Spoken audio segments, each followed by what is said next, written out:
O Lula tomou uma decisão super acertada e muito estratégica de retirar as empresas estatais dos programas de privatização, provocando uma chiadeira imensa nos comentaristas da classe média. A revista Veja, por exemplo, fez um texto super pueril a respeito do assunto. O Lula, ele quer usar as empresas públicas como indutoras do crescimento, porque esse crescimento não vai vir pela iniciativa privada, ainda mais com uma Selic de 13,75. Até o Luciano Heng, o velho da Havan, reclamou disso. E essa decisão do Lula mostra que os primeiros 100 dias do governo, apesar do que muitos comentaristas da classe média direita têm falado, têm sido bons, porque ele está preparando o crescimento econômico. Mas eu quero que você coloque nos comentários o que você achou dessa decisão do Lula de retirar as empresas estatais das privatizações. Foi uma decisão acertada? E o que você achou desse início do governo Lula? Deixe seu like se você curtiu essa notícia de não privatização e, claro, se inscreva no canal. A decisão do Lula aconteceu entre a quinta-feira e a sexta-feira santa. Na verdade foi na quinta-feira, em diário oficial. O Lula sempre foi um grande crítico dos programas de privatização. Durante a campanha ele havia falado isso também e até mesmo antes da posse, depois de ter derrotado Bolsonaro, ele já estava criticou muito a decisão de privatizar a Petrobras e também, principalmente, os Correios. Junto com outras estatais, os Correios eles saíram dos programas de privatização, sejam eles programas de privatização total ou parcial. E eu sei que você deve estar lembrado do seguinte, ora, mas os Correios eles não tiveram a privatização aprovada durante o governo Bolsonaro? E sim, em 2021 houve o programa de privatização dos Correios, ele foi aprovado na Câmara dos Deputados, mas acabou sendo travado no Senado, porque os senadores eles alegaram que o programa de privatização dos Correios iria trazer prejuízos para a população brasileira. E de fato sempre traz, né? Porque vem com toda aquela história, ah não, nós vamos modernizar, vamos levar para a iniciativa privada para que ela modernize. Por que o Estado não pode modernizar?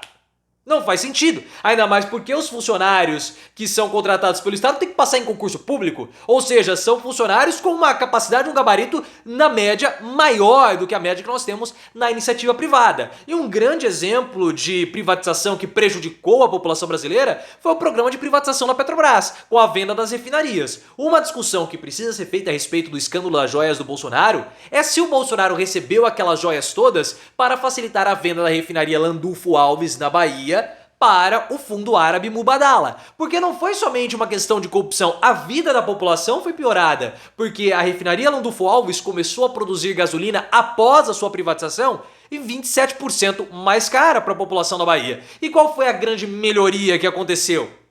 Temos que averiguar isso. Além do que, outra refinaria, a Isaac, eu até coloquei aqui o nome, Isaac Sabah, em Manaus, que também foi privatizada, com toda aquela história, não, vamos modernizar, ela vende hoje a gasolina mais cara do país, que é em Manaus. Então, geralmente, quando acontece uma privatização com essa desculpinha, não vamos modernizar, a população sempre acaba sendo prejudicada. E não é ideologia do Lula retirar esses programas de privatização, como a revista Veja está tentando dizer. Porque a Veja fez um texto super pueril, falando o seguinte, ah não, o Lula, ele está querendo falar que o crescimento tem que ser pelo Estado, mas existem exemplos práticos e exemplos teóricos aos montes para mostrando que o crescimento não vem só do Estado, mas também da iniciativa privada. Só que quando você olha o texto da Veja, não tem um exemplo prático ou teórico citado, apenas suposições e ilações.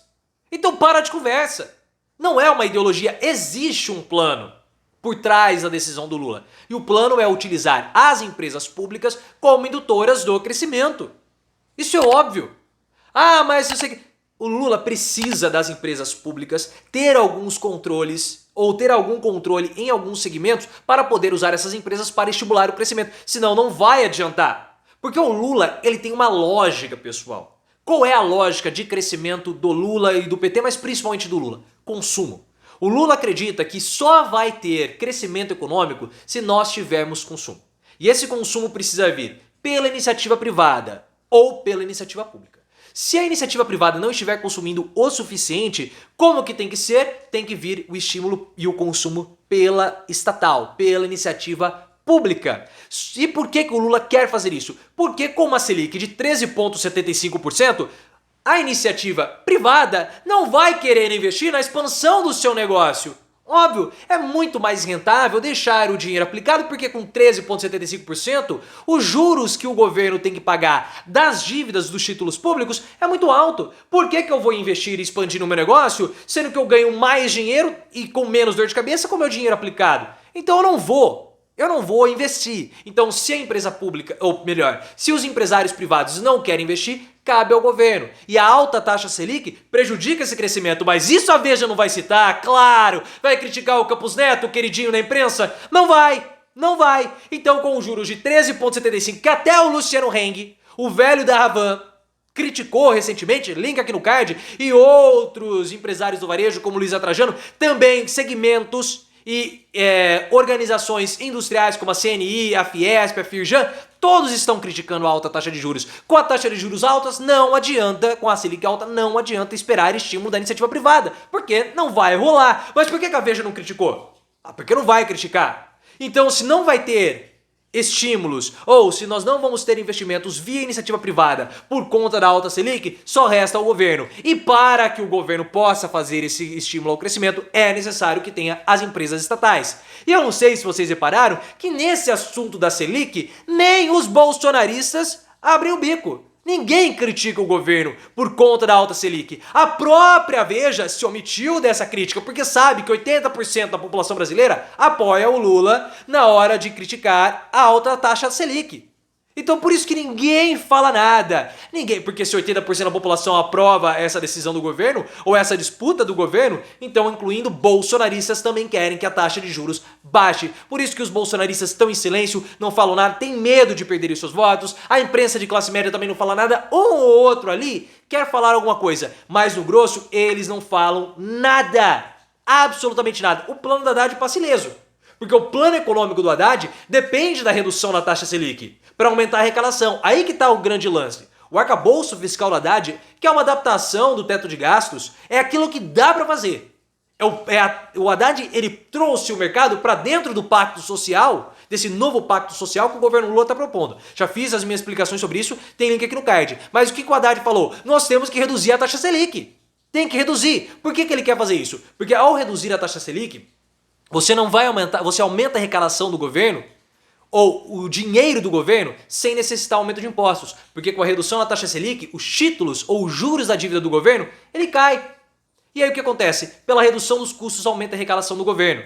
E aí o que acontece? Com a taxa Selic também mais baixa, os empresários começam a ter estímulos, fica mais barato para você poder investir e expandir a sua produção, expandir os seus serviços, contratando mais pessoas. Esse é o plano do Lula, esse é o plano do Haddad. E as estatais elas vão entrar nessa engrenagem dando certos estímulos. Porque depois que o arcabouço fiscal estiver tudo pronto, qual que vai ser o lance? O Bolsa Família com um adicional de R$ 150 por filho, né, dependendo das condições, vai vir pesado na economia. E essas famílias, elas vão consumir onde? Elas não vão sair das áreas periféricas, onde elas moram, para consumir em áreas mais centrais. Não, eles vão consumir exatamente na sua área de moradia, na sua área de residência. Então eles vão comprar do mercadinho da esquina, vão tomar uma cervejinha ali no seu Zé do bairro que está na esquina também. Então isso floresce o comércio local. E aí o governo Lula vai utilizar as empresas estatais, também os bancos públicos, para fomentar esse empreendedorismo por necessidade. A pessoa perdeu o emprego, não consegue se realocar, o governo federal vai dar dinheiro para que essa pessoa possa abrir um negócio próprio. Só que o negócio, ele não depende somente dela, ele precisa também de consumo. Então Bolsa Família e os outros programas sociais incentivando o consumo nessas áreas periféricas vai fazer florescer e ter desenvolvimento econômico através da iniciativa privada dos pequenos empresários. E aí as empresas estatais podem chegar. Mas tudo isso, e dar o aporte, mas tudo isso necessita da redução da taxa de juros. Por isso que essa decisão do Lula é uma decisão super estratégica. De ideológica não tem nada. As críticas que nós estamos vendo até o momento são pífias. E esses 100 dias de governo Lula, vendo toda a reconstrução que nós estamos tendo do Ministério, das leis, da República Nacional e a retirada dos programas de privatização, mostram que o Lula tem preparado uma pista de decolagem muito bem feita.